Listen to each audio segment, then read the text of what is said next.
petit espace pour quelques questions, pour solliciter les intervenants.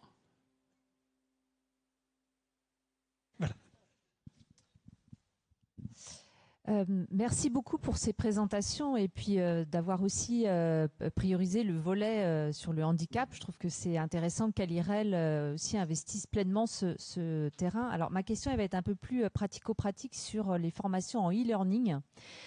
Parce que dans le cadre du réseau francophone des établissements en déficience sensorielle et du langage en lien avec une entreprise de formation qui s'appelle le groupe EVI, qui est un groupe québécois. Nous avons aussi lancé une expérimentation sur de la formation en e-learning autour du concept d'autodétermination, vu à travers cet angle culturel que les Nord-Américains ont beaucoup accompagné autour de ces questions. Ma question, elle était sur comment vos apprenants ont réagi sur la formation à distance. Vous avez souligné tout à l'heure un taux de complétude de la formation qui était relativement important. Et avec quels moyens techniques concrètement vous avez engager ces professionnels à suivre cette formation parce que il me semble que le support pédagogique que vous avez retenu est extrêmement intéressant pour imprégner le quotidien des professionnels et qu'il y a là un vrai atout pour accompagner les changements de posture. Alors je connais pas ce groupe québécois, donc ça m'intéresserait d'en savoir plus après. Pour l'engagement, en fait, l'expérience et le fait de connaître l'environnement hospitalier et puis les environnements médico-sociaux est fondamental. En fait, la démarche qu'on emploie, c'est pas juste d'envoyer un login de connexion, parce que ça, sinon, le taux d'engagement sur le e-learning, les chiffres en général, toute industrie confondue, sont de 21%. Donc vous inscrivez 100 personnes, il y en a 21 qui vont se connecter et pas tous iront jusqu'au bout. Donc nous, ce qu'on a décidé de faire, c'est en fait vraiment d'accompagner les établissements. Donc cet accompagnement, il est programmé. En fait, il y a une discussion avec des cadres de proximité. Alors je vais parler un peu comme dans l'hôpital, mais c'est pareil pour les EHPAD, c'est des infirmiers coordonnateurs souvent ou infirmières coordinatrices. Ça peut être le référent bientraitance. En tout cas, il faut un point de contact, on appelle ça comme ça, dans l'institution avec laquelle on va travailler. Et il va y avoir un point de contact, on va dire, de la gouvernance qui va un peu gérer les aspects administratifs et financiers.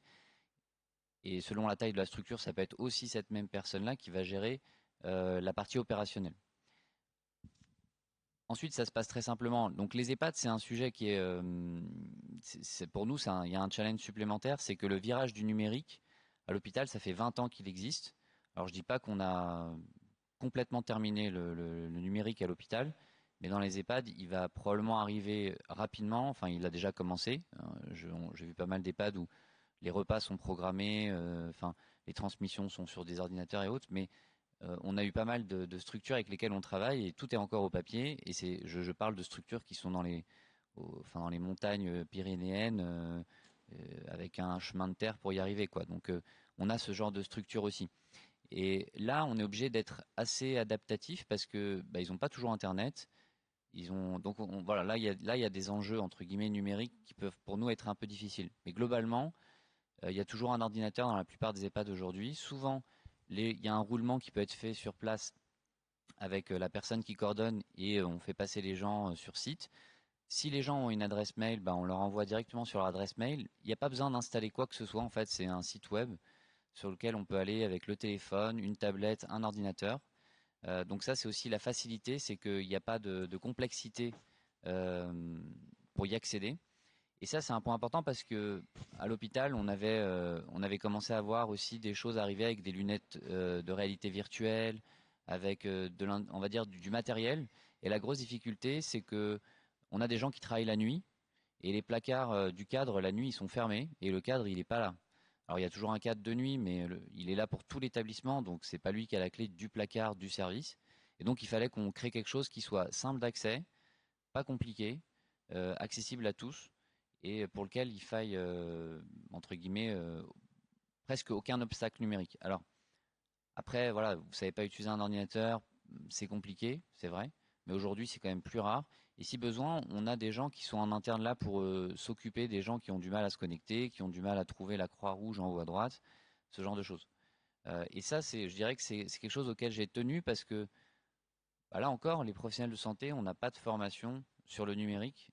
Alors ça change, ça va peut-être changer, mais on a aujourd'hui un monde qui a complètement changé et dans lequel on peut plus être ignorant, inculte sur le plan numérique parce que tout se fait avec les ordinateurs aujourd'hui. C'est peut-être ça qui aide. Et puis après, voilà, on a un système, on est très proche des établissements, donc une fois que la formation est lancée, on a des contacts quasiment hebdomadaires avec la structure, on passe des appels, on voit si tout se passe bien, on a des tableaux de suivi, on voit s'il y a des gens qui ne se connectent pas.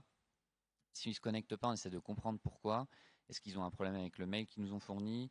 Est-ce qu'il y a un blocage avec la structure parce que l'informaticien a fait une mise à jour? Enfin, voilà, toutes ces barrières-là, on les a éprouvées au début. Et aujourd'hui, enfin, voilà, c'est des choses qu'on cadre très bien. Et c'est ce qui fait que en fait, ça marche. C'est qu'on est là vraiment pour aider. On veut surtout pas que la formation soit un travail, un fardeau supplémentaire pour la personne qui va l'apporter dans la structure, parce que sinon, bah, on a tout faux, quoi. Ils ont déjà plein de choses à faire, quoi. Merci. D'autres questions? On voit bien qu'il faut que les démarches soient accompagnées là aussi auprès des professionnels. Guillaume? Alors, c'est juste une question toute pratique, tout simplement. Vous venez d'où, s'il vous plaît? Alors, pardon, excusez-moi. Je suis responsable qualité sur la résidence Les Ligériennes, donc 5 EHPAD dans le Maine-et-Loire. C'était juste, du coup, il faut vraiment que ce soit une personne derrière un écran, ou est-ce qu'on peut imaginer, par exemple, en salle de réunion, en 2020-2021, bah, comme on était un peu confinés, qu'il n'y avait plus de réunions, etc., on a beaucoup investi voilà, dans des écrans pour faire de la visioconférence. Donc, est-ce qu'il y a moyen de mettre dans une salle de réunion déjà directement 4-5 agents ça peut se faire sans problème, ou c'est vraiment interactif et du coup, il faut que ce soit individuel. C'est plutôt, la démarche, elle est conçue pour qu'il y ait un temps interactif, individuel, asynchrone, c'est-à-dire il se fait quand les gens le veulent, le peuvent, où ils veulent, et ensuite qu'il y ait un temps collectif synchrone, c'est-à-dire dans un temps précis. Et donc, souvent, quand on lance la formation, s'il y a eu un débriefing de prévu, on fait en sorte que le débriefing coïncide avec la fin. Et on revient sur l'idée de prétexte. En fait, c'est vraiment un prétexte à la discussion. C'est juste qu'on va ancrer la discussion sur un contexte audiovisuel et dans lequel il y a une démarche réflexive. Si vous mettez plusieurs personnes devant l'écran, il va se passer un effet de groupe. C'est-à-dire que c'est celui qui a la souris ou c'est celui qui parle le plus fort qui va finalement répondre aux questions. Les autres seront un peu plus passifs. Ça marche, c'est possible. Pour des questions organisationnelles, s'il n'y a pas le choix, on fait comme ça.